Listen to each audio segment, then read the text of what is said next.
Hey there, everyone. This is meteorologist Ryan Weekman back with our weekly Sunday night weather hangout. Thanks for taking a little bit of your weekend to join me here in the Storm Track Weather Center to answer some of your questions and give you a, let's say, behind-the-scenes forecast, if you will. Here, we can only squeeze so much into that 2 to 3 minutes that we get every single newscast to give you the full forecast, and this is a really fun opportunity every week for me to give you a little bit more information as far as the forecast goes. This time of the year, a lot of the questions that you guys have are directed at severe weather potential over the next week, and I'll address that coming up in the forecast here in just a few minutes. And I got to tell you guys, you're getting a lot more creative with your questions, and I certainly like it. We've got questions from Doug, Matt, and Sarah lined up here, just to name a few. Some of them dealing with severe weather questions, others dealing with some pretty common topics that we deal with from week to week, and when I head out to schools to give some chats or other community talks. These are questions that come up quite a bit, so it'll be kind of neat to address some of these questions. Again, the typical format on our Sunday Night Weather Hangout is we're going to give you the forecast, give you the details of that first, then we'll head on over and answer some of these questions. So if you guys are watching live on the Google Plus page, you can ask your questions right now, and I can get them, and I'll be answering those coming up here in just a little bit. Of course, if you're watching a little bit belated, this will be published to the YouTube channel as well. I know many people like that option. Sunday night tends to be a very busy time, but if you're watching this belated, hopefully we'll answer some of your questions as well, and you can join us in future weeks. Every week, every Sunday, we try to do this right at 8:30 for you here, so you can set it and remember it for next week for you here. So here's what we do. Again, if you've never joined one of our Sunday Night Weather Hangouts, I give you that little spiel right there, and then we'll get into what we're actually talking about as far as the forecast goes. So I'll do this little screen share here, and all I'm going to do is basically flip the camera around and show you everything that I'm looking at on my computer screen here. That's the fun part about these Sunday Night Weather Hangouts, is there's no green screen magic. It's just me telling you the good, honest feelings of what the forecast is. And, of course, we do that every time on the newscast, but I give you a little more insight as to how we derived at a certain forecast, why it's a 50% chance of rain or a 70% chance of rain, or why we're thinking about severe weather, why we're not talking about severe weather. So hopefully this will answer some of your questions that you guys are watching out there. So here's this all too common piece of software that we've been using, all of our Sunday Night Weather Hangouts. This is just a really cool way to show you guys what's going on across the nation. This is simuawips.com. Great piece of free software for all you weather geeks out there. This one's really good to have. You just sign up for an email account and you can get logged in wherever you want. Okay, so we're obviously looking at the nation as a whole. Two things we're watching. One, those rain showers that affected mainly eastern portions of the viewing area today, they're now all the way to Buffalo, New York. So those are a long way east. No more rain for us tonight. You see the red boxes across central portions of the United States: Iowa, Nebraska, Kansas, Missouri. These are tornado watches that are in place way out to the west. And some of the same spots that have been dealing with severe weather for the better part all season. It seems like Omaha has been smack dab right in the middle of this week after week after week, and that's not too surprising. It seems like a lot of times when Mother Nature gets into a pattern, it's very hard to break it for us here. So what's going to be going on over the next week for us here? There is some potential for some severe weather early this week, and it looks like the best potential for any severe weather will be Monday afternoon or Tuesday. And here's how this is all going to play out, and I'll show you this when we flip things back around. There's an area of low pressure that's riding right along the U.S.-Canadian border right now. The large-scale lift associated with that, so a lot of the upward motion in the atmosphere associated with that system, is going to go well to the north of us. But things are going to get hot and humid, as if they weren't already. It's actually going to get hotter and a little bit more humid tomorrow. It's only going to add fuel out there. And all it's going to take is one little piece of energy from that storm that's literally 1,000 miles away, when the atmosphere is that unstable, to spark off a few of those showers and thunderstorms. And when I show you the 7-day forecast here in just a little bit, you'll notice the overall chances for rain, only about 30 to 40%, because it's just not that energetic of a setup as far as there's definitely a cold front coming through. There's a big warm front coming on through that's really going to spark off showers and thunderstorms at the right time. It's just not that kind of setup. But there is still the potential there for any of those storms that do develop for them to become severe. So think of it like this. Overall, there's a low chance for showers and thunderstorms. We're not looking at a washout type of day, Monday or Tuesday. But the potential is if any of those storms form, they could be strong or severe with the gusty winds, the heavy rain, and the thunder and lightning, of course, that comes with any storms this time of year. It's hard to believe. Can you believe this already? We're heading into July starting on Tuesday. It doesn't feel like July should be here already, but hey, summer's flying on by for us here. All right, here's that SimuWave piece of software. All right, now here's the water vapor imagery, and this is something that we really watch closely, and this is another thing. We'd never show you this on air. It's just too complex, takes too much time to really show you everything that we'd want to talk about. But here's that swirl in the atmosphere right across the U.S. and Canadian border, just north of North Dakota and Minnesota. It's a long way off from us here in northwest Ohio and southeastern Michigan. But you can see one of those pieces of energy sparked off those showers and storms there that's now near Buffalo, and another one right there across Iowa, and an explosively unstable atmosphere north of Kansas City that's lighting off showers, thunderstorms, and the reason why there's that tornado watch in place there. Something else that'll be catching some national headlines here, and this one right now doesn't look overly impressive, but it will likely be one of the first tropical storms of the year, so you'll hear a lot about it on your news stations that you watch. Look at this swirl down here off the coast of Florida and the Carolinas here. Not a terribly well-organized system as far as any strong winds, but nevertheless, this time of the year you really look for the potential for some tropical storms to start developing. For us, that's not going to affect us. This is the low that we're going to be watching up here. Okay, so tomorrow, here's the scenario: is you can feel it out there. It's warm. Yeah, it's warm. It's late June. That's no surprise. But it's muggy out there. And what we're looking at, and I've done this the last few weeks on our Sunday Night Weather Hangouts because this is the easiest way for me to show it to you, is how much moisture that there is in the air. And anywhere you see this blue, this green, or especially when you get into the yellow, that's when things get really, really muggy out there. And you'll see today, we actually stepped back a few degrees as far as dew points are concerned. So it wasn't quite as muggy today as yesterday. Certainly still was muggy, but not quite as much as yesterday. Tomorrow things will ramp back up. I'm going to go into the future. This is tomorrow afternoon and tomorrow evening, and you notice how those values really start to increase, especially overnight into Tuesday. And temperatures really aren't going to settle back down. Once we get warm on Monday, highs near 90 degrees, it's going to be really tough to cool off at night because of how much moisture that there is, and that moisture really holds on to the heat for long periods of time. So overnight, Monday night into Tuesday, it's probably going to be the warmest night that we've had all year so far. Probably have lows only down in like the mid to low 70s. So I haven't done it yet, but we might have to break down and finally turn on the air conditioner at home. We'll see. Maybe we can make it. Maybe we can just make it. We'll see how it all turns out. We'll see how well those fans do. But as far as storm potential, this is pretty important for us here. The timing for that deep, better moisture that moves overhead isn't until overnight Monday into Tuesday morning. That's a time frame when the atmosphere tends to be more stable because you don't have the effects of the sun beating down on the ground and really warming things up. Think about this. If you're not weather-minded, when you open up that oven, you're baking cookies or pizza or what have you, and that hot air hits you in the face, warm air rises. Obviously, you get stronger upward motions from heating during the daylight hours because the sun is beating down on the land. At night, the effects aren't as extreme because, obviously, the sun goes down. So the potential for severe weather tends to be a little bit less as you get way overnight, as it looks like the potential for those storms will be.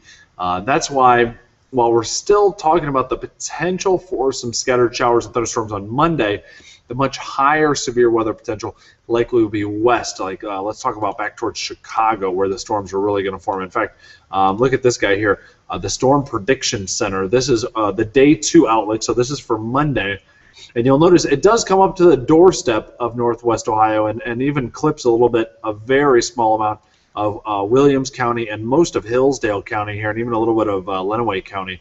But the vast majority of this and the highest probabilities for any severe weather are Chicago all the way back towards Des Moines. And so that's where the better potential for widespread storms are. It's still something that, of course, we're going to be watching.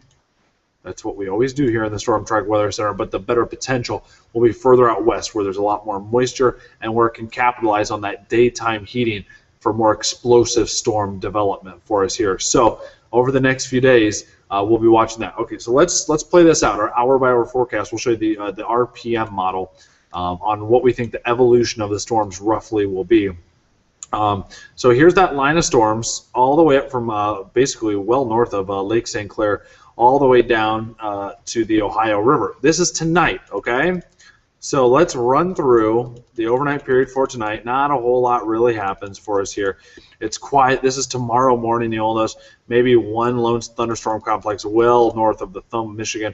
But most of the day for tomorrow, this is around 8 a.m. tomorrow, is very quiet. This is, we're getting towards noon here. Still very quiet for us here.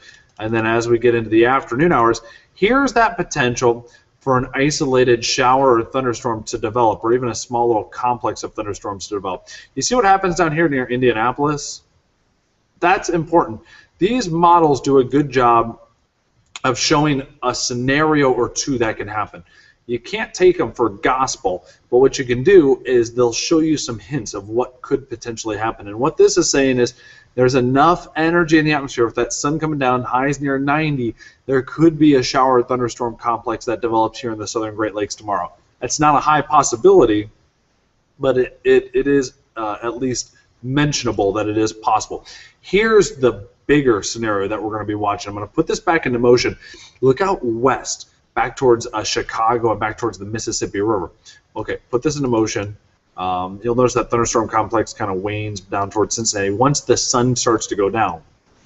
But look off to the west towards Chicago. Watch this line of thunderstorms really begin to develop. And this would be the potential for some very strong straight line winds across central and northern Illinois. And then as it pushes into Indiana, well, we run out of time. But as it pushes into Indiana, you'll notice it's kind of starting to break apart already, even if it's all the way over towards the Illinois-Indiana border, because this is 3 o'clock in the morning. And that's a time frame when usually you get those big thunderstorm complexes that develop during daylight heating. They really start to weaken off for us here. So we'll have to watch that complex. If it develops earlier than expected, if it comes through earlier than expected, there's some potential. We could still see some strong winds out of this thing. But the scenario right now just doesn't look like it's quite there for us to see significant severe weather over the next few days. Well, again, the potential's not zero, but it's pretty low for us over, let's say, Monday into Tuesday. Once we get past that this week, we really scoured out a lot of that moisture here. In fact, I'll show you this. I wanted to show you this a second ago on the SimuWave thing. Again, this is the moisture. Watch what happens here. This is Tuesday morning. Here's Tuesday afternoon. As that cold front comes through, look at how it moves that moisture into eastern Ohio, southern Ohio, but out of our neck of the woods. And as we go, Thursday, there's the potential for a light shower. But for the most part, a lot of this moisture is getting moved, the deeper moisture is getting moved out of the Great Lakes, and that sets the stage for us to have a, dare I say, non-muggy 4th of July. Of course, it's going to be muggy a little bit, but compared to what we're feeling right now and some of your past holidays, 4th of Julys, this one looks actually kind of cool. Highs are only going to be in the 70s Thursday and Friday, and I don't even think it's going to be all that muggy as well for us here. So some of you will be jumping up and down for that. I know I'm kind of excited. We'll have plenty of time to get some muggy weather the rest of the summer. Of course, it's good when it's hot and humid for the pools, the ponds, the boats, the fireworks, you know, the nostalgia. But this year doesn't look like it's going to be a scorching 4th of July out there for us here. Just putting that out there. All right, so we were talking about big-time wind events. How about this one for you? Those of you that live down by Findlay, the southern half of the viewing area especially, you'll know exactly what I'm talking about here. Today marks the 2-year anniversary of that derecho that moved on through. Myself, I was actually down there. I was storm chasing that day. It was my day off. I went golfing in the morning, and then I looked at how everything was setting up, and I drove down to Findlay, and man, those were incredible winds. Measured about 72-mile-per-hour winds in Findlay, and we were sitting there in a parking lot, and literally trees were snapping over, power lines were getting pulled down and things. It was a pretty incredible experience watching that thing come on through. It caused millions of people in the state of Ohio to lose power, some of them for up to 2 to 3 weeks, and we were in the middle of this huge heat wave. It was just an incredible experience, and I was looking back on a few things today. When you go to anniversaries of big storms or the historical markers for big storms, you go back and you look at this. Look at the wind damage of this thing. It started all the way back in Iowa that morning, went through Chicago, and then look how it fanned out and spread as the storm drove to the south and east. These are the storm reports. Every blue dot is a report of wind damage, and the black squares here are reports of significant wind. And so you look at this and you add it all up. 1,195. You add everything up, including hail and tornado reports, over 1,200 reports. That's incredible.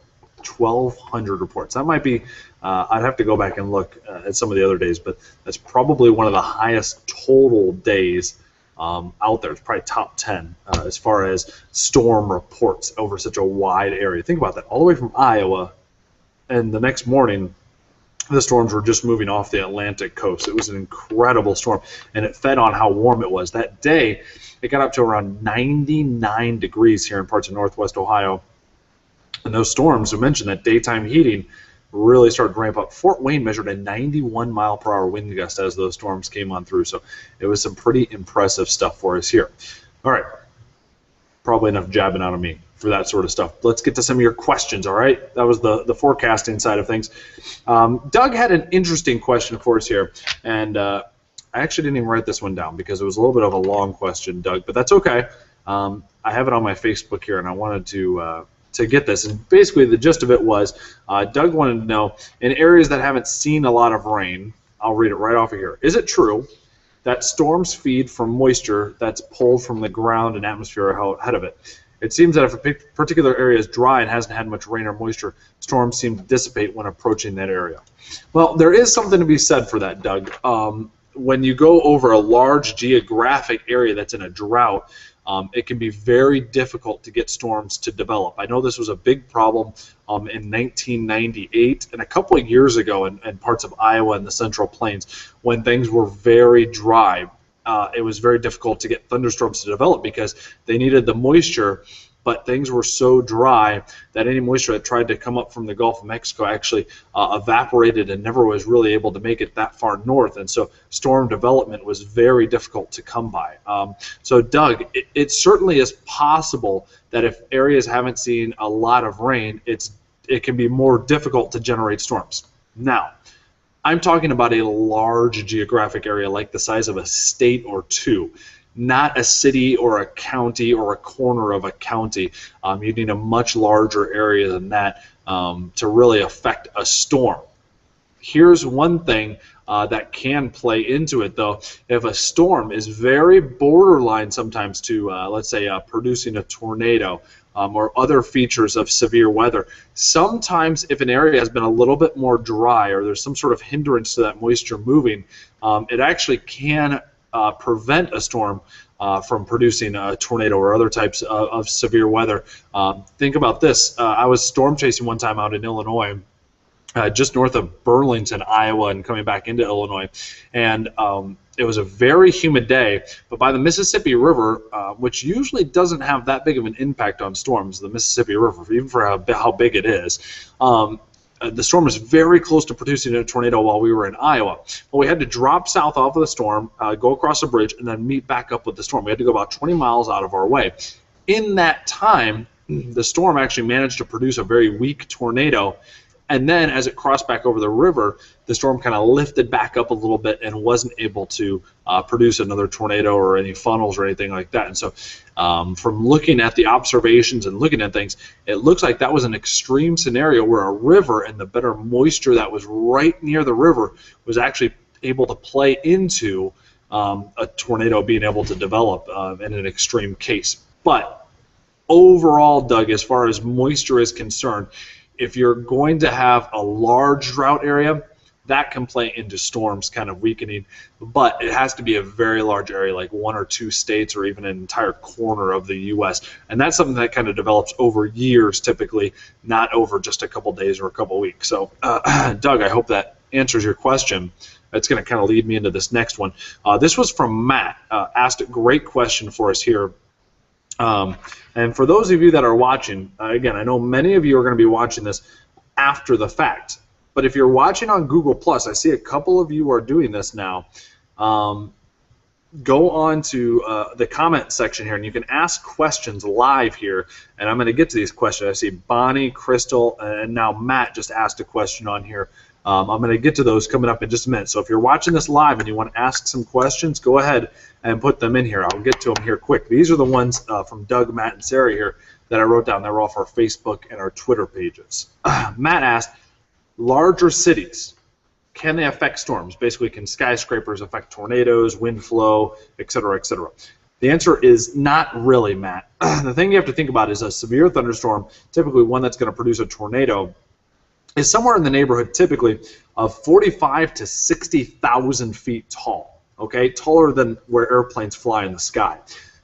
A skyscraper that's only a few hundred feet tall at maximum, or here in Toledo, 1 or 2 skyscrapers that happen to be 100 feet tall, it's not enough a disruption to the wind flow to really stop those storms. Those storms, the mesocyclone, so the rotating aspect of that storm, it literally extends thousands of feet up into that storm. Something like that is not going to affect it. Keep this in mind. We've had tornadoes reported that people can see from Pikes Peak, and that's somewhere in the neighborhood of 12 to 14,000 feet tall. So storms manage to produce tornadoes in mountains. They're not going to have any trouble producing tornadoes or straight line wind damage through metropolises and through downtown areas. You might be asking, well, if that's the case, then why don't we see more of that happening? Well, here's the scenario. We don't have as significant as downtown areas are. You think about Cleveland, Detroit, Toledo, Fort Wayne, Chicago. I mean, you can go on and list a lot of decent-sized cities that have a couple skyscrapers in them. They still take up a very minimal area of land space. And so for an actual tornado to touch down and happen to go through that area, or for a storm to perfectly go over through that 1 square mile or that 10 square block area or 1 square block area in some cases, it's very difficult for that to happen. It is just a matter of time, and it's one of those worst case scenarios for Chicago or especially Dallas, Oklahoma City. Think about Moore, Oklahoma last year. These things do happen. It's not a question of if it can happen, it's more of a question of when will it happen, Matt. So I hope that answers your question. Sarah, one of our frequent followers from Facebook, thank you very much, Sarah, for watching, and a frequent question giver. Those are always fun as well. Sarah had a good question here. Basically wanted to know, how does fog form? Sarah, you had one example on there on how you were thinking that it formed based on it was cold at night and then it warms up during the day and fog forms in between that time during the morning hours. And that's not really how fog forms. First of all, here's the thing that I like to tell a lot of the school-age kids when I go to do the talks, and I ask them, what is fog? And they're usually pretty spot on with it. Fog is just a cloud. All right, so you have to think, how do clouds form? The only difference is that fog is a cloud that's in contact with the ground. And so there's basically 2 ways that fog forms. There's radiational fog and there's advection fog. Radiational fog is just when things really cool down at night. You might even hear us say this sometimes on a weathercast. We'll say, well, the winds are going to go really calm tonight. The temperature's really going to drop. If there's enough moisture in the atmosphere, as the temperatures cool, the air is able to condensate, and condensation forms those clouds if it's the perfect right conditions. And you were mentioning, Sarah, down in Putnam County, that I believe that's where you saw some of the fog. And I'm thinking that's more likely what the scenario is. Advection fog is something that we typically get in the winter months, and the best case scenario for this is when we have snow on the ground. So there's a lot of moisture at the surface, and then you get the warm air that kind of goes over the top of it, and it melts that snow. And there's so much moisture, and it has nowhere to go higher up in the atmosphere, that it's forced to condense, and it forms a cloud right there. So those are pretty much the two ways that fog is formed. And the reason why the fog goes away during the day and when things warm up is because that sunlight is hitting the ground, or it's hitting the top of the cloud there, technically the fog, and it's warming it up, and it's evaporating. And so that's how you get the fog to really start dissipating for a lot of the times here in Northwest Ohio and Southeast Michigan in the spring and the fall. We get the clouds to form, or the fog to form, when it gets cold at night, and then when things start warming up, it really dissipates and thins on out. And that's why sometimes it's stubborn. It takes a little while for it to thin on out. So Sarah, Matt, and Doug, I hope that answers your question. Let's get to these really quick. As you can see, they got the studio lights on. See? Look. They're getting ready to do some taping. Tim Miller's going to walk in here in just a few minutes. Shh, we'll have to be really quiet. Nah, not really. We'll get this done pretty quick for you here. This is one of our longer Sunday night weather hangouts we've done in a while. Bonnie asked, and I haven't read these in advance, so forgive me if I don't give the most coherent answer right off the bat. I read where tornado helps Mother Nature. Man would change the path. Basically, Bonnie, it sounds like you've read a book that says by changing the path or killing the tornado, will that hurt Mother Nature? Bonnie, I don't know any way that we're going to be able to stop tornadoes, so I don't think we have to worry about that question right now. Crystal asked, what are the chances for severe weather for tomorrow? Crystal, I think we kind of went over that one pretty in-depth for us here. If there is potential, it's later on in the afternoon and early evening, but again, those storms are going to be very isolated for us here. Matt asked a question, are tornadoes in cities or more in fields? And also wanted to ask, what is it like in the tornado? Well, first of all, Matt, I've never been in a tornado. I imagine it's very dark, very windy. It's not something I personally want to experience. Like those tornado chasers you might see out there. I don't have any experience going in tornadoes. My goal when I go storm chasing is not to get into a tornado. And is the screen that shows the weather black? You always look to the side when I'm on the air. Matt asked the question. And this is kind of the fun one. Our screen is not black. Our screen is actually green. You like our 3D? Hello. Look at it here. Okay, this is going to be very difficult. Let's see if I can do this. Okay, so you asked why do I look to the side? Well, here's our green screen. And you see I got a monitor right here and a monitor on the other side.